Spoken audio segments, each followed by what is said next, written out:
lads and lasses. Really looking forward to this one today. It's an RVB Phil Taylor special. It's been requested 2 or 3 times by a really good contributor to the channel, and this does prove that I do actually listen to you, and when you put suggestions forward I will actually enact them. Just can't come along straight away, unfortunately. Sometimes it takes a bit of time, but I think we'll really enjoy this one. It's really well put together. I'm really proud of it myself. So here we go. What we're going to do is go over into section 1 and we're going to have a little look at how the two players, RVB and Phil Taylor, have played against each other over the years. The first one's from 2007, and then we slide up from 2013. You can have a look at the throws as they're doing it and see the very, very tiny amount of changes that there's been throughout the years. And then the last one is the last time they played, I think, in one of the big tournaments, and it was in 2017. So hope you enjoy it. Let's go over there right now. He'd be very close for the match. This is when he went wrong before, didn't use the light properly. It's awkward. A mile away, the tension showing. 2-10 for the match. So, this is the most important 97 of Barneveld's career. He's got to get a treble. There's no way, if he'd been on 95 or below, he could have used the bull. He's got to get a treble. He's got it. Tops 2 darts. He's on. Oh, Barneveld has done it. Taylor missed. Barneveld didn't. What a man. 24. So regain the lead. Barney. 6. You're going to have to go for it, Raymond. You can't afford to risk busting it, surely. 18. Who you recall 100. Funnily enough, if he had, he'd be better off. Well, but he wasn't noted out. You don't know that. Again. This is punishment. Double 13. That would have been ultimate punishment. Barney now going for double 3. There is no point in him going for 2 double 2 because his darts laid down and all it would do is block. No score. Who you require 26. Phil Taylor with an unexpected chance. Will he pounce? The Predator pounces. Right, now what we're going to do is we're going to have a look at the two lads' throws now. So what we're going to do is we're going to start off with the RVB throw. As you can see with Raymond van Barneveld, we put it down in the corner here. We can see in slow motion, you can see how smooth, how relaxed, how laid back his throw is. It's always been like this. He's had slightly varying degrees of arm speed and what have you over the years, but this is what happens when as your body gets older, you've got to adapt. The two fundamental things that are about Phil and Raymond's throws are, they're both mechanical, but they're mechanical in a different way. Phil Taylor, obviously, and Raymond van Barneveld, two of the most consistent players across the whole of darts history. Phil Taylor, the best dart player that's ever walked the face of the earth, as you probably guess. Big fan, always have been. Sometimes his attitude can be a bit, let's say, below par, but at the end of the day, the one thing that I do like about him and I absolutely love about Phil is his determination, and he's a winner. If you want to be a winner and you want to win those games and you want to win those titles, you can't even care what the other player thinks. You've got to be in there and you've got to do whatever it takes to win. You've got to be able to be prepared to hunker down, and there's been times when Phil's been behind and he's been 4 and 5 sets behind and he's still won. Bristow did it to him in the early days, but Phil still came back and won. And once he'd won Bristow had very, very little chance of coming back at him. Whether he had the dartitis or not, I still believe that.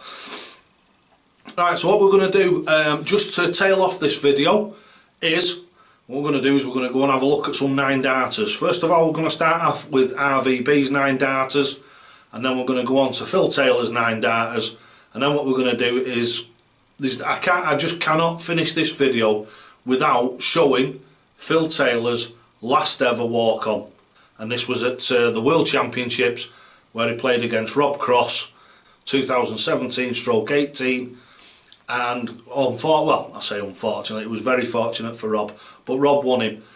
The averages were fantastic, right the way back from 2006, I think it was, or 2007, the first video we looked at, 103 average. So there's not a lot changed that much, to be honest with you, over the years. We're still having 90 plus averages when they had staples and round wires. But what a fantastic sport, what a fantastic game. And don't forget, lads and lasses, I'll see you just at the end of this to say ta-ra. And the five-time champion of the world,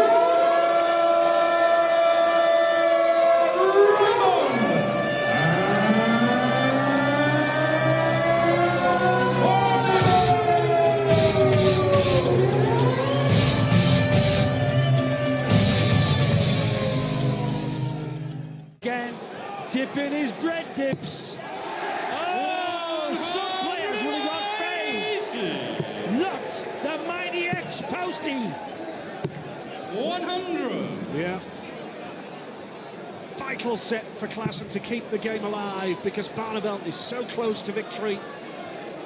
And he'll be hoping, as the professional that he is, that he can seal it all here. And that is brilliant from Barneveld.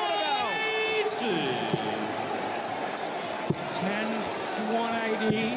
137. Takes some, they know. 141. We've got 8 darts, 49 dart here. Treble line in. Yeah! Double 12 for the impossible! He did it!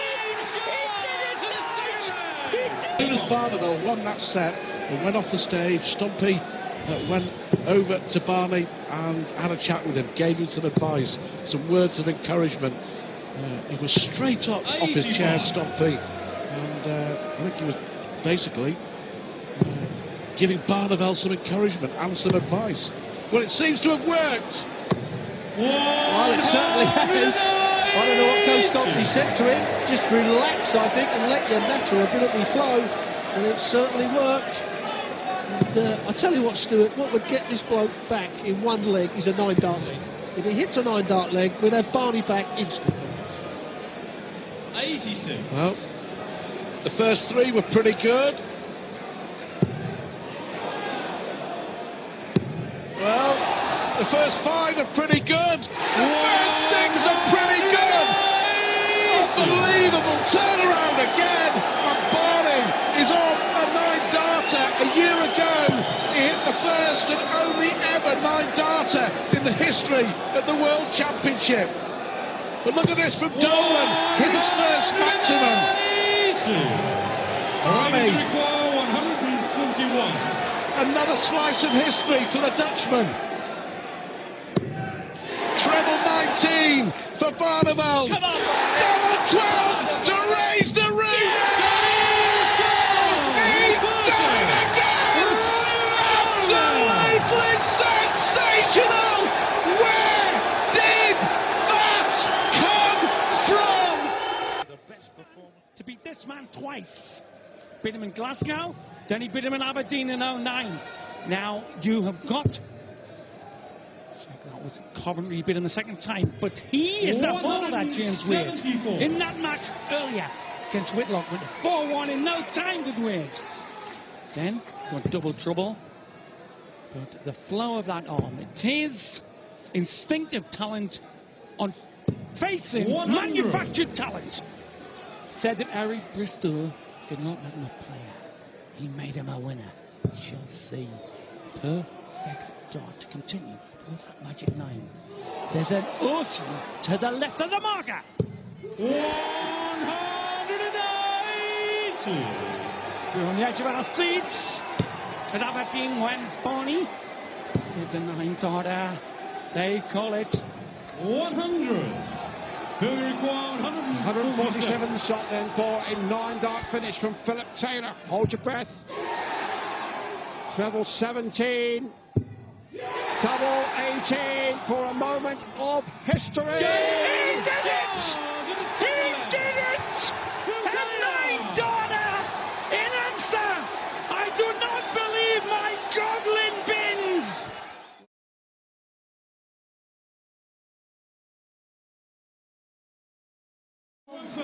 Spot on Game your on. box. Who's got the bottle? I'm not going to use cliches like who wants it. Whose technique will give a millimetre with escape? He used the middle lie. He used the two barrels. He got hard out Isaac Newton. That was an apple falling. That third dart by Taylor. James chasing him there. And whispered again, said there's a 9-darter 100. in prospect here. Taylor hits another 180 or 177. Did a 9-darter in leg 2. We'd have him won the first leg. He's after it again. What a gas they'll be able to get this one. He's on it! Again! He's on it again! He did it in leg 2! Well, whoever thought I was going to say this, but watch James Wade. I called one, Sid. It's your turn to possibly call the second for the first time in darting history. They're both coming down in 9-darter style first pop. Treble 19. Double 12! Dave, let him say it! Because I'm gobsmacked! I am gobsmacked! Say it, Dave! You are present in a moment of the greatest sporting history, certainly in darts. 2 9-darters in one night from Phil Taylor. Tell your grandchildren about that. That's the dart that did it for Phil Taylor, and that is historic. Right, I hope you enjoyed the video. I really enjoyed making it. It's probably one of my favourite subjects ever is Phil Taylor and RVB. Because of how long they've been there, how consistent they've been, what like ambassadors they are for the sport. Phil more on the financial side, RVB more on the promotional side, and the thing of the likeability stakes. I would like to say. Or Phil it wouldn't have got drove into Las Vegas. Now we're in China, Japan, Australasia. We have the big thing tournaments in Australasia. It's just come from. Even let's say 10 years ago, the difference between darts from 10 years ago to this day, a lot of it is down to 2 people, and that is Barry Hearn and Phil Taylor. Right, so thanks for watching this video. Whether you agree with me or not is up to you. As I've always say, it's subjective. And don't forget, lads and lasses, you only ever get out of this game what you're prepared to put in. If you put a whole lot in, you will get a whole lot out. Don't forget, lads and lasses, always, always, always, toe to the hockey.